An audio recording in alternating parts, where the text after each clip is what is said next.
ಆತ್ಮೀಯ ವೀಕ್ಷಕರಿಗೆಲ್ಲರಿಗೂ maths class room YouTube ಚಾನಲ್ಗೆ ತಮಗೆಲ್ಲರಿಗೂ ಸ್ವಾಗತವನ್ನು ಕೋರುತ್ತಾ ಇವತ್ತಿನ ಈ ವಿಡಿಯೋದಲ್ಲಿ ನಾನು 8ನೇ ತರಗತಿ ಗಣಿತ ವಿಷಯದಲ್ಲಿ ಬರುವಂತಹ ವರ್ಗ ಮತ್ತು ಘನ ಪಾಠದ ಮುಂದುವರೆದ ಭಾಗದ ಪ್ರಶ್ನೋತ್ತರಗಳನ್ನು ಸರಳವಾಗಿ ವಿವರಿಸ್ತಾ ಇದ್ದೇನೆ.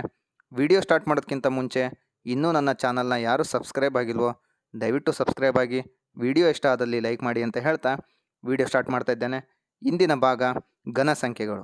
ಹಾಗಾದರೆ ಘನ ಸಂಖ್ಯೆಗಳು ಅಥವಾ ಪೂರ್ಣ ಘನ ಅಂದರೆ ಏನು ಅಂತ ಮೊದಲಿಗೆ ತಿಳ್ಕೊಳ್ಳೋಣ. ಘನ ಸಂಖ್ಯೆಗಳು ಅಥವಾ ಪೂರ್ಣ ಘನ ಅಂದರೆ ಒಂದು ಸಂಖ್ಯೆಯನ್ನು ಅದೇ ಸಂಖ್ಯೆಯಿಂದ 3 ಬಾರಿ ಗುಣಿಸಿದಾಗ ಬರುವ ಫಲಿತಾಂಶವನ್ನು ನಾವು ಏನಂತ ಕರಿತೇವೆ? ಘನ ಸಂಖ್ಯೆ ಅಂತ ಕರಿತೇನೆ. ಇನ್ನೊಂದ್ಸಲ ರಿಪೀಟ್ ಮಾಡ್ತೀನಿ. ಘನ ಸಂಖ್ಯೆ ಅಥವಾ ಪೂರ್ಣ ಘನ, ಒಂದು ಸಂಖ್ಯೆಯನ್ನು ಅದೇ ಸಂಖ್ಯೆಯಿಂದ 3 ಬಾರಿ ಗುಣಿಸಿದಾಗ ಬರುವ ಫಲಿತಾಂಶವನ್ನು ಘನ ಸಂಖ್ಯೆ ಅಂತ ಕರಿತೇವೆ. ಸರಳವಾಗಿ ಹೇಳುವುದಾದರೆ ಘನ ಸಂಖ್ಯೆ ಈಸ್ ಈಕ್ವಲ್ ಟು ಸಂಖ್ಯೆ ಇಂಟು ಸಂಖ್ಯೆ ಇಂಟು ಸಂಖ್ಯೆ ಆಗಿರುತ್ತೆ. ಪೂರ್ಣ ಘನ ಸಂಖ್ಯೆಗೆ ಉದಾಹರಣೆ ಏನಪ್ಪ ಅಂದರೆ 2 ರ ಘಾತ 3. 2 ರ ಘಾತ 3 ಅಂದರೆ 8. ಹಾಗಾದರೆ 8 ಕೂಡ ಒಂದು ಘನ ಸಂಖ್ಯೆ ಆಗಿರುತ್ತೆ, ಅಥವಾ 8 ಒಂದು ಪೂರ್ಣ ಘನ ಸಂಖ್ಯೆ ಆಗಿರುತ್ತೆ. ಹಾಗಾದರೆ ಈ ಒಂದು ಪೂರ್ಣ ಘನ ಸಂಖ್ಯೆಗಳಿಗೆ ತನ್ನದೇ ಆದ ಕೆಲವೊಂದು ಗುಣಲಕ್ಷಣಗಳಿವೆ. ಪೂರ್ಣ ವರ್ಗ ಘನ ಸಂಖ್ಯೆಗಳ ಪ್ರಮುಖ ಲಕ್ಷಣಗಳು ಹೀಗಿವೆ. ಮೊದಲನೇ ಲಕ್ಷಣ, ಸಮ ಸಂಖ್ಯೆಗಳ ಘನವು ಸಮ ಸಂಖ್ಯೆ ಆಗಿರುತ್ತದೆ. ಸಮ ಸಂಖ್ಯೆಗಳ ಘನವು ಯಾವಾಗಲೂ ಸಮ ಸಂಖ್ಯೆ ಆಗಿರುತ್ತದೆ. ಉದಾಹರಣೆ 2 ರ ಘಾತ 3, 2 ಇಂಟು 2 ಇಂಟು 2 ಬರೆದಾಗ 2 ರ ಘಾತ 3 8 ಆಗುತ್ತೆ. ಹಾಗಾಗಿ ಸಮ ಸಂಖ್ಯೆಗಳ ಘನವು ಯಾವಾಗಲೂ ಸಮ ಸಂಖ್ಯೆ ಆಗಿರುತ್ತೆ. ಮುಂದಿನ ಲಕ್ಷಣ, ಬೆಸ ಸಂಖ್ಯೆಗಳ ಘನವು ಯಾವಾಗಲೂ ಬೆಸ ಸಂಖ್ಯೆ ಆಗಿರುತ್ತೆ. ಬೆಸ ಸಂಖ್ಯೆಗಳ ಘನವು ಯಾವಾಗಲೂ ಬೆಸ ಸಂಖ್ಯೆ ಆಗಿರುತ್ತೆ. ಇದಕ್ಕೆ ಉದಾಹರಣೆ ಏನಪ್ಪ ಅಂದರೆ 3 ರ ಘಾತ 3. ಇದು 3 ಅನ್ನೋದು ಒಂದು ಬೆಸ ಸಂಖ್ಯೆ. ಇದರ ಘನ 27 ಆಗುತ್ತೆ. 3 into 3 into 3 is equal to 27. 27 ಅನ್ನೋದು ಕೂಡ ಒಂದು ಬೆಸ ಸಂಖ್ಯೆ ಆಗಿದೆ. ಈ ಹಿಂದಿನ ಲಕ್ಷಣ ಏನಪ್ಪ ಅಂದರೆ ಸಮ ಸಂಖ್ಯೆಯ ಘನ ಸಮ ಸಂಖ್ಯೆ ಆಗಿರುತ್ತೆ ಅಂದರೆ 8. ಇಲ್ಲಿ ಬೆಸ ಸಂಖ್ಯೆಯ ಘನ ಬೆಸ ಸಂಖ್ಯೆ ಆಗಿರುತ್ತೆ ಅಂದರೆ 27. ಮುಂದಿನ ಲಕ್ಷಣ, 2 ರಿಂದ ಕೊನೆಗೊಳ್ಳುವ ಸಂಖ್ಯೆಗಳ ಘನವು ಯಾವಾಗಲೂ 8 ರಿಂದ ಕೊನೆಗೊಳ್ಳುತ್ತೆ. ಒಂದು ಸಂಖ್ಯೆ 2 ರಿಂದ ಕೊನೆಗೊಂಡಿರುತ್ತೆ, ಅದರ ಘನವು ಯಾವಾಗಲೂ 8 ರಿಂದ ಕೊನೆಗೊಳ್ಳುತ್ತೆ. ಅದಕ್ಕೆ ಉದಾಹರಣೆ ನೋಡ್ರಿ, 2 ರ ಘಾತ 3 ಅಂದರೆ 2 ರಿಂದ ಕೊನೆಗೊಂಡಿದೆ, ಇದರ ಘನವು ಕೂಡ 8 ರಿಂದ ಕೊನೆಗೊಂಡಿದೆ. ಮುಂದಿನ ಲಕ್ಷಣ ನೋಡ್ರಿ, ಯಾವ ಸಂಖ್ಯೆ ಒಂದು ಸಂಖ್ಯೆ 8 ರಿಂದ ಕೊನೆಗೊಂಡಿರುತ್ತೆ, ಆ ಸಂಖ್ಯೆಯ ಘನವು 2 ರಿಂದ ಕೊನೆಗೊಂಡಿರುತ್ತೆ. ಒಂದು ಸಂಖ್ಯೆ ಬಿಡಿ ಸ್ಥಾನದಲ್ಲಿ 8 ಇತ್ತಪ್ಪ ಅಂದರೆ ಅದನ್ನು ಘನ ಮಾಡಿದಾಗ ಅದಕ್ಕೆ ಬರುವ ಉತ್ತರ, ಆ ಉತ್ತರ ಕೂಡ 2 ರಿಂದ ಕೊನೆಗೊಂಡಿರುತ್ತೆ. ಅದಕ್ಕೆ ಉದಾಹರಣೆ ಏನಪ್ಪ ಅಂದರೆ 18 ರ ಘಾತ 3. 18 ರ ಘಾತ 3 ಅಂದರೆ 5832. ಮುಂದಿನ ಲಕ್ಷಣ, ಒಂದು ಸಂಖ್ಯೆ, ಯಾವುದೋ ಒಂದು ಸಂಖ್ಯೆ, ಆ ಒಂದು ಸಂಖ್ಯೆ 3 ರಿಂದ ಕೊನೆಗೊಂಡಿರುತ್ತೆ, ಅದನ್ನು ಘನ ಮಾಡಿದಾಗ ಬರುವ ಉತ್ತರನೂ ಕೂಡ 7 ರಲ್ಲಿ ಕೊನೆಗೊಂಡಿರುತ್ತೆ. ಅಂದರೆ 3 ರಿಂದ ಕೊನೆಗೊಳ್ಳುವ ಸಂಖ್ಯೆಗಳ ಘನವು 7 ರಿಂದ ಕೊನೆಗೊಳ್ಳುತ್ತೆ ಅಥವಾ 7 ರಲ್ಲಿ ಕೊನೆಗೊಂಡಿರುತ್ತೆ. ಅಂದರೆ 13 ರ ಘಾತ 3 ನೋಡ್ರಿ, 13 ರ ಘಾತ 3 ರಿಂದ ಕೊನೆಗೊಂಡಿದೆ, ಇದನ್ನು ಘನ ಮಾಡಿದಾಗ 2197 ಬಂತು. ಇದು ಕೂಡ 7 ರಿಂದ ಕೊನೆಗೊಂಡಿದೆ. ಮುಂದಿನ ಲಕ್ಷಣ ನೋಡ್ರಿ, 7 ರಿಂದ ಕೊನೆಗೊಳ್ಳುವ ಸಂಖ್ಯೆಗಳ ಘನವು 7 ರಿಂದ ಕೊನೆಗೊಳ್ಳುವ ಸಂಖ್ಯೆಗಳ ಘನವು ಯಾವಾಗಲೂ 3 ರಿಂದ ಕೊನೆಗೊಂಡಿರುತ್ತೆ. ಒಂದು ಸಂಖ್ಯೆ 7 ರಿಂದ ಕೊನೆಗೊಂಡಿರುತ್ತೆ, ಅದನ್ನು ಘನ ಮಾಡಿದಾಗ ಅಂದರೆ ಕ್ಯೂಬ್ ಮಾಡಿದಾಗ 4913 ಬಂತು. 17 ರ ಘಾತ 3 ಮಾಡಿದ್ರೆ 4913 ಬಂತು. ಇದು ಕೂಡ 3 ರಿಂದ ಕೊನೆಗೊಳ್ತು. ಹಾಗಾಗಿ 7 ರಿಂದ ಕೊನೆಗೊಳ್ಳುವ ಸಂಖ್ಯೆಗಳ ಘನವು ಯಾವಾಗಲೂ 3 ರಿಂದ ಕೊನೆಗೊಂಡಿರುತ್ತೆ. ಮುಂದಿನ ಲಕ್ಷಣ, ಋಣಾತ್ಮಕ ಸಂಖ್ಯೆಗಳ ಘನವು ಯಾವಾಗಲೂ ಋಣಾತ್ಮಕವಾಗಿರುತ್ತದೆ. ಋಣಾತ್ಮಕ ಸಂಖ್ಯೆಗಳನ್ನು ಘನ ಮಾಡಿದಾಗ ಉತ್ತರ ಕೂಡ ಯಾವಾಗಲೂ ಋಣಾತ್ಮಕವಾಗಿರುತ್ತೆ. ಫಾರ್ ಎಕ್ಸಾಂಪಲ್ -2 ರ ಘಾತ 3 ಅಂದರೆ ಇಲ್ಲಿ ಮೈನಸ್ ಅನ್ನೋದು 3 ಇದೆ. ಹಾಗಾಗಿ ಮೈನಸ್ ಇಂಟು ಮೈನಸ್ ಪ್ಲಸ್ ಆಗುತ್ತೆ, ಪ್ಲಸ್ ಇಂಟು ಮೈನಸ್ ಆಗುತ್ತೆ. ಹಾಗಾಗಿ ಋಣ ಸಂಖ್ಯೆಯ ಘನವು ಯಾವಾಗಲೂ ಋಣಾತ್ಮಕವಾಗಿರುತ್ತೆ. ಅದಕ್ಕೆ ಬೆಸ್ಟ್ ಎಕ್ಸಾಂಪಲ್ -2 ರ ಘಾತ 3 ಅಂದರೆ -8 ಆಗುತ್ತೆ. ಮುಂದಿನ ಲಕ್ಷಣ, ಯಾವುದೇ ಪೂರ್ಣ ಘನ ಸಂಖ್ಯೆಯನ್ನು ಕ್ರಮಾನುಗತ ಬೆಸ ಸಂಖ್ಯೆಗಳ ಮೊತ್ತವಾಗಿ ವ್ಯಕ್ತಪಡಿಸ್ಬೋದಂತೆ. ಯಾವುದೇ ಒಂದು ಪೂರ್ಣ ಘನ ಸಂಖ್ಯೆಯನ್ನು ಯಾವ ರೀತಿ ವ್ಯಕ್ತಪಡಿಸ್ಬೋದು ಅಂದರೆ ಬೆಸ ಸಂಖ್ಯೆಗಳ ಮೊತ್ತವಾಗಿ ವ್ಯಕ್ತಪಡಿಸ್ಬೋದು. ಫಾರ್ ಎಕ್ಸಾಂಪಲ್ 2 ರ ಘಾತ 3 ಅಂದರೆ 8.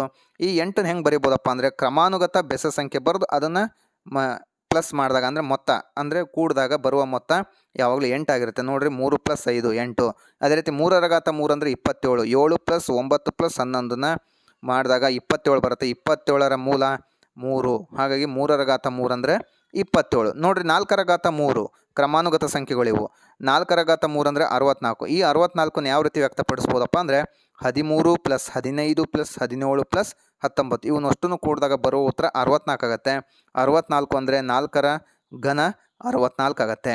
ಇದಿಷ್ಟು ವರ್ಗ ಸಂಖ್ಯೆಗಳಿಗೆ ಸಂಬಂಧಪಟ್ಟಿರುವಂತಹ ಕೆಲವೊಂದು ಗುಣಲಕ್ಷಣಗಳು. ಈ ಗುಣಲಕ್ಷಣಗಳನ್ನು ನೀವು ಕೂಲಂಕುಷವಾಗಿ ಓದಿದರೆ ನೀವೇನು ಮಾಡ್ಬೋದಪ್ಪ ಅಂದರೆ ಮುಂದಿನ ಹಂತದಲ್ಲಿರುವ ಅಭ್ಯಾಸದ ಲೆಕ್ಕಗಳನ್ನು ಸುಲಭವಾಗಿ ಬಿಡಿಸ್ಬೋದು. ಮುಂದಿನ ಹಂತ ಘನಮೂಲಗಳು. ಘನಮೂಲಗಳನ್ನು ನಾವು ಇಂಗ್ಲೀಷ್ನಲ್ಲಿ ಕ್ಯೂಬ್ ರೂಟ್ಸ್ ಅಂತ ಕರಿತೇವೆ. ಘನಮೂಲವನ್ನು ಇಂಗ್ಲೀಷ್ನಲ್ಲಿ ಅಂತ ಕರಿತೇವೆ? ಕ್ಯೂಬ್ ರೂಟ್ ಅಂತ ಕರಿತೇವೆ. ಯಾವಾಗಲೂ ನಾವು ಘನಮೂಲವನ್ನು ಕ್ಯೂಬ್ ರೂಟ್ ಸಂಕೇತದಿಂದ ಬರೆಯುತ್ತೇವೆ. ಕ್ಯೂಬ್ ರೂಟ್ ಸಂಕೇತದಿಂದ ನಾವೇನು ಮಾಡ್ತೇವೆ? ಒಂದು ಘನಮೂಲವನ್ನು ಬರೆಯುತ್ತೆ. ಉದಾಹರಣೆ ನೋಡ್ರಿ, 27ರ ಘನಮೂಲ 3, ಅದೇ ರೀತಿ 8ರ ಘನಮೂಲ 2. ಇಲ್ಲಿ ಅಬ್ಸರ್ವ್ ಮಾಡಿರಿ, ಸ್ಕ್ವೈರ್ ರೂಟ್ ಅಂದರೆ ಇಲ್ಲಿ ಬರೀ ಖಾಲಿ ಇರುತ್ತೆ ರೂಟು. ಇಲ್ಲಿ ಘನಮೂಲ ಅಂದರೆ ಇಲ್ಲಿ ರೂಟಲ್ಲಿ 3 ಬಂದಿರುತ್ತೆ. ಹಾಗಾಗಿ ಕ್ಯೂಬ್ ರೂಟ್ ಆಫ್ 27 ಅಥವಾ 27ರ ಘನಮೂಲ, ಕ್ಯೂಬ್ ರೂಟ್ ಆಫ್ 8 ಅಥವಾ 8ರ ಘನಮೂಲ. 8ರ ಘನಮೂಲ 2, 27ರ ಘನಮೂಲ 3 ಆಗುತ್ತೆ. ಘನಮೂಲವನ್ನು ಯಾವ ರೀತಿ ಕಂಡುಹಿಡ್ತೇವಪ್ಪ ಅಂದರೆ ಘನಮೂಲವನ್ನು ನಾವು ಯಾವಾಗಲೂ ಅವಿಭಾಜ್ಯ ಅಪವರ್ತನ ವಿಧಾನದಿಂದ ಘನಮೂಲವನ್ನು ಕಂಡುಹಿಡಿತೇವೆ. ಈ ಹಿಂದಿನ ಕಾನ್ಸೆಪ್ಟ್ನಲ್ಲಿ ಏನಿತ್ತಪ್ಪ ಅಂದರೆ ವರ್ಗಮೂಲವನ್ನು ನಾವು ವರ್ಗಮೂಲವನ್ನು ಕೂಡ ಅವಿಭಾಜ್ಯ ಅಪವರ್ತನ ವಿಧಾನದಿಂದ ಕಂಡುಹಿಡಿತೇವೆ. ಅದೇ ರೀತಿ ಘನಮೂಲವನ್ನು ಕೂಡ ಅವಿಭಾಜ್ಯ ಅಪವರ್ತನ ವಿಧಾನದಿಂದ ನಾವಿಲ್ಲಿ ಸುಲಭವಾಗಿ ಕಂಡುಹಿಡಿಯಲಾಗುವುದು. ಮುಂದೆ ಅಭ್ಯಾಸದ ಪ್ರಶ್ನೋತ್ತರಗಳು. ಕಂಡುಹಿಡಿಯಿರಿ. 27,000 ಇದರ ಘನಮೂಲವನ್ನು ಕಂಡುಹಿಡಿಯಿರಿ ಅಂತ ಹೇಳಿದ್ದಾರೆ. ನೋಡಿರಿ, 27,000 ಕೊನೆಗೆ 3 ಸೊನ್ನೆಗಳನ್ನು ಒಳಗೊಂಡಿದೆ. ಹಾಗಾಗಿ ಇದೊಂದು ಪೂರ್ಣ ಘನ ಸಂಖ್ಯೆ ಆಗಿರುತ್ತೆ. ಹಾಗಾಗಿ 27,000ವನ್ನು ಅವಿಭಾಜ್ಯ ಅಪವರ್ತನ ಮಾಡಿದಾಗ ಇಲ್ಲಿ ನೋಡಿರಿ, 27,000ವನ್ನು 2ರಿಂದ ಭಾಗಿಸಿದ್ರೆ 13,500 ಬಂತು. ಇದೇ 13,500ನ್ನು ಮತ್ತು 2ರಿಂದ ಭಾಗಿಸಿದಾಗ 6,750 ಬಂತು. ಈ 6,750ರನ್ನು ಏನು ಮಾಡ್ಬೇಕಪ್ಪ ಅಂದರೆ 2ರಿಂದ ಮತ್ತೆ ಭಾಗಿಸಿದಾಗ ಏನು ಬಂತು? 3,375 ಬಂತು. 3,375 2ರಿಂದ ಭಾಗ ಆಗಲ್ಲ. ಹಾಗಾಗಿ 3ರಿಂದ ಭಾಗಿಸಿದಾಗ 1,125 ಬಂತು. ಅದೇ ರೀತಿ ಅವಿಭಾಜ್ಯ ಅಪವರ್ತನ ಮಾಡಿದಾಗ ಏನು ಬಂತಪ್ಪ ಅಂದರೆ 27,000ದ ಘನಮೂಲ 2 × 2 × 2 × 3 × 3 × 3 × 5 × 5 × 5 ಆಗಿರುತ್ತೆ. ಇಲ್ಲಿ ವರ್ಗಮೂಲ ಮಾಡುವಾಗ ಪ್ರತಿ 2 ಸಂಖ್ಯೆಗೆ ಒಂದು ಗುಂಪು ಮಾಡ್ತೇವೆ. ಆದರೆ ಇಲ್ಲಿ ಘನಮೂಲವನ್ನು ಕಂಡುಹಿಡಿಯಬೇಕಾಗಿರೋದ್ರಿಂದ ಪ್ರತಿ 3 ಸಂಖ್ಯೆಗೆ ಒಂದು ಗುಂಪಾಗಿ ಮಾಡ್ತೇವೆ. ಆ 3 ಸಂಖ್ಯೆಗಳು ಒಂದೇ ರೀತಿ ಇರಬೇಕು. ನೋಡ್ರಿ, ಇಲ್ಲಿ 27,000ದ ಘನಮೂಲ 2 ಅನ್ನೋದು 3 ಇದ್ದರೆ ಅದೊಂದು ಸೆಟ್ ಆಗುತ್ತೆ. 3 ಅನ್ನೋದು 3 ಇದ್ದರೆ ಒಂದು ಸೆಟ್ ಆಗುತ್ತೆ. 5 ಅನ್ನೋದು 3 ಇದೆ, ಅದು ಕೂಡ ಒಂದು ಸೆಟ್ ಆಗುತ್ತೆ. ಇಲ್ಲಿ 2 ಇದ್ದರೆ ಒಂದು ಗುಂಪು ಮಾಡಲಿಕ್ಕೆ ಸಾಧ್ಯ ಇಲ್ಲ. ಘನಮೂಲವನ್ನು ಕಂಡುಹಿಡಿಯಬೇಕಾಗಿರೋದ್ರಿಂದ ಒಂದೇ ರೀತಿಯ ಸಂಖ್ಯೆಗಳು 3 ಇದ್ದರೆ ಅದನ್ನು ಒಂದು ಗುಂಪು ಮಾಡ್ತೇವೆ. ಈ 3 2 ಇದಾವಲ್ಲ, ಅದನ್ನ ಸೇರಿ 2 ಅಂತ ಒಂದು ಮಾಡಿದ್ದೀನಿ. ಅದೇ ರೀತಿ 3 ಅನ್ನೋದು 3 ಇದೆ, ಅದು ಒಂದು ಗುಂಪು ಮಾಡಿದಾಗ 3 ಅಂತ ಬರಿತೀನಿ. 5 ಅನ್ನೋದು 3 ಇದೆ, ಅದೊಂದು ಗುಂಪು ಮಾಡಿದಾಗ 5 ಬಂತು. 2 3 6, 6 5 30. 27,000ದ ಘನಮೂಲ ಯಾವಾಗಲೂ 30 ಆಗಿರುತ್ತೆ. ಮುಂದಿನ ಲೆಕ್ಕ 10,648. ಇದನ್ನು ಅವಿಭಾಜ್ಯ ಅಪವರ್ತನ ಮಾಡಿದಾಗ 2ರ ಗುಂಪು ಅದೇ ರೀತಿ 11ರ ಗುಂಪು ಬಂದಿದೆ. 2 × 2 × 2 11 × 11 × 11 ಬರುತ್ತೆ. 3 2ನ ಸೇರಿಸಿದರೆ 2 × 2 × 2ನ ನಾನು 1 2 ಅಂತ ಬರ್ಕೊತೀನಿ. 11 × 11 × 11 ಬರೆದಾಗ 1 11 ಅಂತ ಬರಿತೀನಿ. 2 11 22 ಆಗುತ್ತೆ. 10,648ರ ಘನಮೂಲ 22 ಆಗತ್ತೆ. ಮುಂದಿನ ಲೆಕ್ಕ 1,323ಅನ್ನು ಪೂರ್ಣ ಘನ ಸಂಖ್ಯೆಯನ್ನಾಗಿ ಮಾಡಬೇಕು. 1,323ಅನ್ನು ನಾವು ಪೂರ್ಣ ಘನ ಸಂಖ್ಯೆಯನ್ನು ಮಾಡ್ಬೇಕಪ್ಪ ಅಂದರೆ ಕನಿಷ್ಠ ಯಾವ ಸಂಖ್ಯೆಯಿಂದ ಗುಣಿಸಬೇಕಾಗತ್ತೆ ಅಂತ ಕೇಳಿದ್ದಾರೆ. 1,323ಅನ್ನು ಕನಿಷ್ಠ ಒಂದು ಪೂರ್ಣ ವರ್ಗವನ್ನು ಸಂಖ್ಯೆಯನ್ನಾಗಿ ಮಾಡಲು ಕನಿಷ್ಠ ಯಾವ ಸಂಖ್ಯೆಯಿಂದ ಗುಣಿಸ್ಬೇಕಪ್ಪ ಅಂದರೆ ಮೊದಲಿಗೆ ಅವಿಭಾಜ್ಯ ಅಪವರ್ತನ ಮಾಡಿದಾಗ 3 ಅನ್ನೋದು 3 ಸಲ ಬಂದಿದೆ, ಆದರೆ 7 ಅನ್ನೋದು ಕೇವಲ 2 ಸಲ ಬಂದಿದೆ. ಹಾಗಾಗಿ 7ಕ್ಕೆ ಇನ್ನೊಂದು ಜೋಡಿ, ಈ ಜೋಡಿ 7ರ ಗುಂಪಿಗೆ ಇನ್ನೊಂದು 7 ಬೇಕಾಗಿರೋ ಕಾರಣ ಈ 1,323ಅನ್ನು ಪೂರ್ಣ ಘನವನ್ನಾಗಿ ಮಾಡಲು ಕನಿಷ್ಠ 7 ಅನ್ನೋ ಇನ್ನೊಂದು ಸಂಖ್ಯೆ ಇದ್ದಾಗ ಮಾತ್ರ ನಾವು ಅದು ಒಂದು ಪೂರ್ಣ ಘನವನ್ನಾಗಿ ಮಾಡ್ಬೋದು. ಹಾಗಾಗಿ 1,323ಅನ್ನು ನಾನು 7ರಿಂದ ಗುಣಿಸಿದಾಗ ಆ ಒಂದು ಸಂಖ್ಯೆ ಪೂರ್ಣ ಘನ ಆಗುತ್ತೆ. ಹಾಗಾಗಿ ಆ 1,223 ಪೂರ್ಣ ಘನ ಆಗಬೇಕಪ್ಪ ಅಂದರೆ ಕನಿಷ್ಠ ಗುಣಿಸಬೇಕಾದ ಕನಿಷ್ಠ ಸಂಖ್ಯೆ ಯಾವುದಪ್ಪ ಅಂದರೆ 7 ಆಗುತ್ತೆ. ಮುಂದುವರೆದು 3ನೇ ಲೆಕ್ಕ ಸರಿ ಅಥವಾ ತಪ್ಪು ತಿಳಿಸಿ ಅಂತ ಹೇಳಿದ್ದಾರೆ. ಯಾವುದೇ ಬೆಸ ಸಂಖ್ಯೆಯ ಘನವು ಸಮ ಸಂಖ್ಯೆ ಆಗಿರುತ್ತೆ ಅಂತ ಹೇಳಿದ್ದಾರೆ. ಇದಕ್ಕೆ ಉತ್ತರ ತಪ್ಪಾಗಿರುತ್ತೆ. ಯಾವುದೇ ಒಂದು ಬೆಸ ಸಂಖ್ಯೆಯ ಘನ ಯಾವಾಗಲೂ ಸಮ ಸಂಖ್ಯೆ ಆಗಿರುತ್ತೆ ಅಂತ ಹೇಳಿದ್ದಾರೆ. ಅಥವಾ ಯಾವುದೇ ಒಂದು ಬೆಸ ಸಂಖ್ಯೆಯ ಘನವು ಸಮ ಸಂಖ್ಯೆ ಆಗಿರುತ್ತೆ ಅಂದರೆ ಅದಕ್ಕೆ ಉದಾಹರಣೆ ನೋಡಿರಿ, 3 ರ ಘಾತ 3 3 ಅನ್ನೋದು ಬೆಸ ಸಂಖ್ಯೆ, ಘನ ಮಾಡಿದಾಗ 27 ಬರುತ್ತೆ, ಇದು ಕೂಡ ಬೆಸ ಸಂಖ್ಯೆ ಆಗುತ್ತೆ. 5 ರ ಘಾತ 3 ಇದು ಕೂಡ ಬೆಸ ಸಂಖ್ಯೆ, ಇದನ್ನು ಘನ ಮಾಡಿದಾಗ 125 ಬರುತ್ತೆ, ಅದು ಕೂಡ ಒಂದು ಬೆಸ ಸಂಖ್ಯೆ ಆಗುತ್ತೆ. ಹಾಗಾಗಿ 1ನೇ ಪ್ರಶ್ನೆಗೆ ಉತ್ತರ ತಪ್ಪಾಗಿದೆ. 2ನೇ ಪ್ರಶ್ನೆ ನೋಡಿರಿ, 8ರಿಂದ ಕೊನೆಗೊಳ್ಳುವ ಯಾವುದೇ ಘನ ಸಂಖ್ಯೆ ಇರುವುದಿಲ್ಲ. 8ರಿಂದ ಕೊನೆಗೊಳ್ಳುವ ಯಾವುದೇ ಘನ ಸಂಖ್ಯೆ ಇರೋದಿಲ್ಲ ಅಂತ ಹೇಳಿದರೆ ಅದು ಉತ್ತರ ತಪ್ಪಾಗಿದೆ. ಯಾಕಪ್ಪ ಅಂದರೆ 2 ರ ಘಾತ 3 ಅಂದರೆ 8 ಆಗುತ್ತೆ, ಹಾಗಾಗಿ 8ರಿಂದ ಕೊನೆಗೊಂಡಿದೆ. ಹಾಗಾಗಿ 8ರಿಂದ ಕೊನೆಗೊಳ್ಳುವ ಯಾವುದೇ ಘನ ಸಂಖ್ಯೆ ಇರುವುದಿಲ್ಲ ಅನ್ನೋ ಪ್ರಶ್ನೆ ಉತ್ತರ ತಪ್ಪಾಗಿದೆ, ಇರುತ್ತೆ ಯಾವಾಗಲೂ. 3ನೇ ಪ್ರಶ್ನೆ ನೋಡಿರಿ, 2 ಅಂಕೆಯ ಸಂಖ್ಯೆಯ ಘನವು 3 ಅಂಕೆಯ ಸಂಖ್ಯೆ ಆಗಿರಬಹುದು ಅಂತ ಹೇಳಿದ್ದಾರೆ. 2 ಅಂಕೆಯ ಸಂಖ್ಯೆಯ ಘನವು 3 ಅಂಕೆಯ ಸಂಖ್ಯೆ ಆಗಿರ್ಬೋದು. 2 ಅಂಕೆಯ ಅತ್ಯಂತ ಚಿಕ್ಕ ಸಂಖ್ಯೆ ಯಾವುದಪ್ಪ ಅಂದರೆ 10. ಇದನ್ನು ಘನ ಮಾಡಿದಾಗ 1000 ಬರುತ್ತೆ. ಇಲ್ಲಿ ನೋಡಿರಿ, ಈ ಒಂದು 1000 ಅನ್ನೋದು 4 ಅಂಕೆಯ ಸಂಖ್ಯೆ, ಹಾಗಾಗಿ ಈ ಒಂದು ಉತ್ತರ ತಪ್ಪಾಗಿರುತ್ತೆ. 2 ಅಂಕೆಯ ಸಂಖ್ಯೆಯ ಘನವು 3 ಅಂಕೆಯ ಸಂಖ್ಯೆ ಆಗಿರೋಕ್ಕೆ ಸಾಧ್ಯನೇ ಇಲ್ಲ, ಅದು 4 ಅಂಕೆಯ ಸಂಖ್ಯೆ ಆಗಿರುತ್ತೆ. ಯಾಕಪ್ಪ ಅಂದರೆ ಅತ್ಯಂತ ಚಿಕ್ಕ 2 ಅಂಕೆಯ ಸಂಖ್ಯೆ 10, ಇದನ್ನು ಘನ ಮಾಡಿದಾಗ 1000 ಬರುತ್ತೆ. 1000 ಅನ್ನೋದು 4 ಅಂಕೆಯ ಸಂಖ್ಯೆ ಆಗುತ್ತೆ, ಹಾಗಾಗಿ 2 ಅಂಕೆಯ ಸಂಖ್ಯೆ ಘನವು 3 ಅಂಕೆಯ ಸಂಖ್ಯೆ ಆಗಲಿಕ್ಕೆ ಸಾಧ್ಯ ಇಲ್ಲ. 4ನೇ ಪ್ರಶ್ನೆ ನೋಡಿರಿ, 2 ಅಂಕೆಯ ಸಂಖ್ಯೆಯ ಘನವು 7 ಅಥವಾ ಅದಕ್ಕಿಂತ ಹೆಚ್ಚಿನ ಅಂಕೆಗಳನ್ನು ಹೊಂದಿರುತ್ತೆ ಅಂತ ಹೇಳಿದ್ದಾರೆ. 2 ಅಂಕೆಯ ಸಂಖ್ಯೆ ಘನ ಮಾಡಿದಾಗ 7 ಅಥವಾ ಅದಕ್ಕಿಂತ ಹೆಚ್ಚಿನ ಅಂಕೆ ಹೊಂದಿರುತ್ತೆ. 2 ಅಂಕೆಯ ಅತ್ಯಂತ ಚಿಕ್ಕ ಸಂಖ್ಯೆ 10, ಅದನ್ನ ಘನ ಮಾಡಿದಾಗ 1000 ಬರುತ್ತೆ, ಅದು 7 ಅಂಕೆ ಸಂಖ್ಯೆ ಆಗಿರಲ್ಲ. ಅದೇ ರೀತಿ ಅತ್ಯಂತ ದೊಡ್ಡ ಸಂಖ್ಯೆ, 2 ಅಂಕೆಯ ಅತ್ಯಂತ ದೊಡ್ಡ ಸಂಖ್ಯೆ 99, ಅದನ್ನು 99 ಕ್ಯೂಬ್ ಮಾಡಿದಾಗ 9,70,299 ಬರುತ್ತೆ, ಇದು 6 ಅಂಕೆ ಹೊಂದಿದೆ. ಪ್ರಶ್ನೆಯಲ್ಲಿ 7 ಅಂತ ಅಥವಾ 7ಕ್ಕಿಂತ ಹೆಚ್ಚು ಅಂತ ಹೇಳಿದ್ದಾರೆ. 2 ಅಂಕೆ ಸಂಖ್ಯೆ ಘನ ಮಾಡಿದಾಗ 7 ಅಥವಾ 7ಕ್ಕಿಂತ ಹೆಚ್ಚು ಅಂಕಿ ಬರಬೇಕು ಅಂತ ಹೇಳಿದ್ದಾರೆ, ಆದರೆ ಬರೋ ಚಾನ್ಸಸ್ ಇಲ್ಲ. ಹಾಗಾಗಿ ಈ ಪ್ರಶ್ನೆಗೆ ಉತ್ತರ ತಪ್ಪಾಗಿದೆ. ಮುಂದಿನ ಹಂತ, ಘನ ಸಂಖ್ಯೆಗಳು ಬೆಸ ಸಂಖ್ಯೆಯ ಅಪವರ್ತನಗಳನ್ನು ಹೊಂದಿರುತ್ತೆ ಅಂತ ಹೇಳಿದ್ದಾರೆ. ಯಾವಾಗಲೂ ಘನ ಸಂಖ್ಯೆಗಳು ಬೆಸ ಸಂಖ್ಯೆಯ ಅಪವರ್ತನ ಹೊಂದಿರುತ್ತೆ ಅಂತ ಹೇಳಿದ್ದಾರೆ. ಹಾಗಾಗಿ 2 ರ ಘಾತ 3 ಮಾಡಿರಿ 8 ಬಂತು. 8ರ ಅಪವರ್ತನಗಳು 1 2 4 8, ಟೋಟಲ್ ಆಗಿ 4 ಅಂಕಿಗಳಿದ್ದಾವೆ, ಇದು ಸಮ ಸಂಖ್ಯೆ.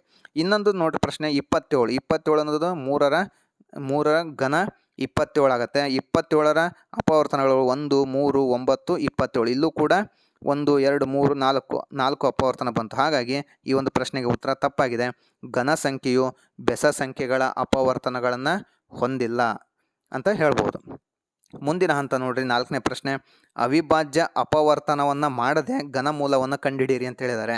ಯಾವುದೇ ರೀತಿ ಅವಿಭಾಜ್ಯ ಅಪವರ್ತನ ಮಾಡದೆ ಘನಮೂಲವನ್ನು ಯಾವ ರೀತಿ ಕಂಡುಹಿಡಿಯೋದಪ್ಪ ಅಂದರೆ ಸ್ವಲ್ಪ ನೀವು ಇಲ್ಲಿ ಕೆಲವೊಂದು ಅಂಶಗಳನ್ನು ಗಮನದಲ್ಲಿ ಇಡಬೇಕು. ಇಲ್ಲಿ ನೋಡ್ರಿ, 1331 ಇದು 1ರಿಂದ ಕೊನೆಗೊಂಡಿದೆ. ಈ ಒಂದು ಕೆಲವೊಂದು ಪಾಯಿಂಟ್ಸ್ಗಳಿಂದ ಇದರ ಘನಮೂಲವನ್ನು ಸುಲಭವಾಗಿ ಕಂಡುಹಿಡ್ಬೋದು. ಹೇಗಪ್ಪ ಅಂದರೆ 1ರಿಂದ ಕೊನೆಗೊಳ್ಳುವ ಸಂಖ್ಯೆಯ ಘನವು ಯಾವಾಗಲೂ 1ರಿಂದ ಕೊನೆಗೊಂಡುತ್ತದೆ. ಹಾಗಾಗಿ ಈ ಸಂಖ್ಯೆ ನೋಡ್ರಿ 1ರಿಂದ ಕೊನೆಗೊಂಡಿದೆ, ಹಾಗಾಗಿ 1ರಿಂದ ಕೊನೆಗೊಳ್ಳುವ ಸಂಖ್ಯೆಯ ಘನವು 1ರಿಂದ ಕೊನೆಗೊಳ್ಳುತ್ತೆ. ಹಾಗಾಗಿ ನಾ ಇಲ್ಲೇ ಘನಮೂಲವನ್ನು ಕಂಡುಹಿಡಿಬೇಕಾಗಿರೋದ್ರಿಂದ 3 ಅಂಕೆಗಳನ್ನ ಸೇರಿ ಒಂದು ಗುಂಪು ಮಾಡ್ತೀನಿ, ಲಾಸ್ಟಿಗೆ ಒಂದು ಗುಂಪು ಮಾಡಿದ್ದೀನಿ, ಹಾಗಾಗಿ ಬಿಡಿ ಸ್ಥಾನದಲ್ಲಿ 1 ಬರಿತೀನಿ. ಕೊನೆ ಸ್ಥಾನದಲ್ಲಿ ನೋಡ್ರಿ ಕೊನೆ ಗುಂಪು 1 ಇದೆ, ಹಾಗಾಗಿ 1ರ ಘನ 1 ಆಗುತ್ತೆ. ಹಾಗಾಗಿ 11ರ ಘಾತ 3 ಅಂದರೆ 11ರ ಘನ 1331 ಆಗುತ್ತೆ. ಹಾಗಾಗಿ 1331ರ ಘನಮೂಲ 11 ಆಗುತ್ತೆ. ಮುಂದಿನ ಹಂತ ನೋಡ್ರಿ, 4913 ಇದು 4 ಅಂಕೆಯ ಸಂಖ್ಯೆ ಆಗಿರೋದ್ರಿಂದ ಮೊದಲ 3 ಅಂಕೆನ ಒಂದು ಗುಂಪು ಮಾಡ್ತೀನಿ, ಕೊನೆ ಒಂದು ಅಂಕೆನ ಒಂದು ಗುಂಪು ಮಾಡ್ತೀನಿ. ಇಲ್ಲಿ ಒಂದು ಗಮನದಲ್ಲಿಡಬೇಕಾದ ಅಂಶ ಏನಪ್ಪ ಅಂದರೆ ಯಾವ ಸಂಖ್ಯೆ 7ರಿಂದ ಕೊನೆಗೊಂಡುತ್ತೆ, 7ರಿಂದ ಕೊನೆಗೊಳ್ಳುವ ಸಂಖ್ಯೆಯನ್ನು ಘನ ಮಾಡಿದಾಗ 7ರಿಂದ ಕೊನೆಗೊಳ್ಳುವ ಸಂಖ್ಯೆಯನ್ನು ಘನ ಮಾಡಿದಾಗ ಬರೋ ಉತ್ತರ 3ರಿಂದ ಕೊನೆಗೊಂಡಿರುತ್ತಂತೆ. ಯಾವುದೇ ಒಂದು ಸಂಖ್ಯೆ 7ರಿಂದ ಕೊನೆಗೊಳ್ಳುವ ಸಂಖ್ಯೆಯನ್ನು ಘನ ಮಾಡಿದಾಗ ಬರುವ ಉತ್ತರ ಯಾವಾಗಲೂ 3ರಿಂದ ಕೊನೆಗೊಂಡಿರುತ್ತಂತೆ. ಹಾಗಾಗಿ ಈ ಪ್ರಶ್ನೆ ನೋಡ್ರಿ 3ರಿಂದ ಕೊನೆಗೊಂಡಿದೆ, ಹಾಗಾಗಿ 7ರ ಘಾತ 3 ಅಂತ ಬರಿತೀನಿ. ಇನ್ನು ಕೊನೆಗೆ 4 ಅನ್ನೋದು ಒಂದು ಗುಂಪಿದೆ. 4 ಅನ್ನೋದು 1ರ ಘಾತ 3 ಅಂದರೆ 1, 2ರ ಘಾತ 3 ಅಂದರೆ 8. ಈ ಒಂದು 4 ಅನ್ನೋದು 1ರ ಘಾತ 3 ಅಂದರೆ 1ಕ್ಕೆ ಹತ್ತಿರ ಇದೆ, 2ರ ಘಾತ 3 ಅಂದರೆ 8, 8ಕ್ಕೆ ದೂರ ಇದೆ, 1ಕ್ಕೆ ಹತ್ತಿರ ಇದೆ. ಹಾಗಾಗಿ ಬಿಡಿ 10ರ ಸ್ಥಾನದಲ್ಲಿ 1 ಬರಿತೀನಿ. 17ರ ಘಾತ 3 ಅಂದರೆ 4913 ಆಗುತ್ತೆ.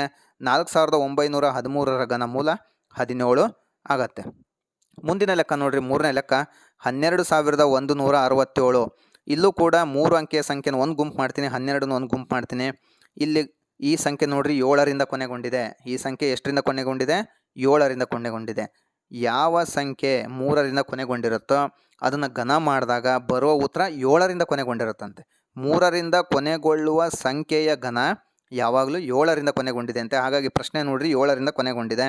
ಹಾಗಾಗಿ ನಾನಿಲ್ಲೇ ಬಿಡಿ ಸ್ಥಾನದಲ್ಲಿ 3ರ ಘಾತ 3 ಅಂತ ಬರಿತೀನಿ. ನೆಕ್ಸ್ಟ್ 12 ಉಳಿತು. ಈಗ ನೆಕ್ಸ್ಟ್ ಗುಂಪು ಯಾವುದು ಉಳಿತು? 12 ಉಳಿತು. 12 ಅನ್ನೋದು 2ರ ಘಾತ 3 8ಕ್ಕೆ ಹತ್ತಿರ ಇದೆ. ಅದು 27ಕ್ಕೆ ದೂರ ಆಗಿದೆ, 8ಕ್ಕೆ ಹತ್ತಿರ ಇದೆ, 1ಕ್ಕೆ ಇನ್ನೂ ದೂರ ಆಗುತ್ತೆ. ಹಾಗಾಗಿ 12 ಅನ್ನೋದು 2ರ ಘಾತ 3ಕ್ಕೆ ಹತ್ತಿರ ಇದೆ. ಹಾಗಾಗಿ 2ನ್ನು ಬರಿತೀನಿ 10ರ ಸ್ಥಾನದಲ್ಲಿ. ಟೋಟಲಾಗಿ 23ರ ಘಾತ 3 ಅಂದರೆ 12167. ಹಾಗಾಗಿ 12167ರ ಘನಮೂಲ 23 ಆಗುತ್ತೆ.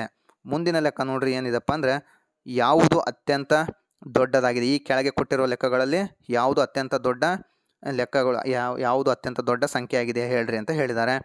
ಇಲ್ಲಿ ಒಂದು ನಿತ್ಯ ಸಮೀಕರಣವನ್ನು ನಾನು ನಿಮಗೆಂದು ತಿಳಿಸ್ಕೊಡ್ತಿದ್ದೇನೆ. ನಿತ್ಯ ಸಮೀಕರಣ ಏನಪ್ಪ ಅಂದರೆ A cube minus B cube. A cube minus B cube ಅಂದರೆ ಏನಪ್ಪ ಅಂದರೆ A minus B into the bracket A square plus A B plus B square ಆಗುತ್ತೆ. ಯಾಕೆ ಈ ಸಮೀಕರಣ ಯೂಸ್ ಮಾಡೋಣಪ್ಪ ಅಂದರೆ ಲೆಕ್ಕದಲ್ಲಿ ನೋಡ್ರಿ 67ರ ಘಾತ 3 66ರ ಘಾತ 3 ಇಲ್ಲಿ ಘಾತ ಸೂಚಿ ಒಂದೇ ಇದೆ. ಹಾಗಾಗಿ A cube minus B cube ನಿತ್ಯ ಸಮೀಕರಣ ಬಳಕೆ ಮಾಡ್ಕೊತೇನೆ. ಮತ್ತೊಂದು ಸಲ ಹೇಳ್ತೇನೆ, A cube minus B cube ಅಂದರೆ A minus B into the bracket A square plus A B plus B square ಆಗುತ್ತೆ. ಇಲ್ಲಿ ಎ ಬೆಲೆ 67, ಬಿ ಬೆಲೆ 66 ಆಗುತ್ತೆ. ಇಲ್ಲಿ ಸೂತ್ರದ ಪ್ರಕಾರ ಬೆಲೆಗಳನ್ನು ಆದೇಶ ಮಾಡಿದಾಗ 67ರ ಘಾತ 3 66ರ ಘಾತ 3 ಅಂದರೆ ಎ ಮೈನಸ್ ಬಿ ಅಂದರೆ 67 ಮೈನಸ್ 66 ಬ್ರಾಕೆಟಲ್ಲಿ ಎ ಸ್ಕ್ವಯರ್ ಅಂದರೆ 67 ಸ್ಕ್ವಯರ್ ಪ್ಲಸ್ ಎ ಬಿ ಅಂದರೆ 67 ಇಂಟು 66 ಪ್ಲಸ್ ಬಿ ಸ್ಕ್ವಯರ್ ಅಂದರೆ 66 ಸ್ಕ್ವಯರ್.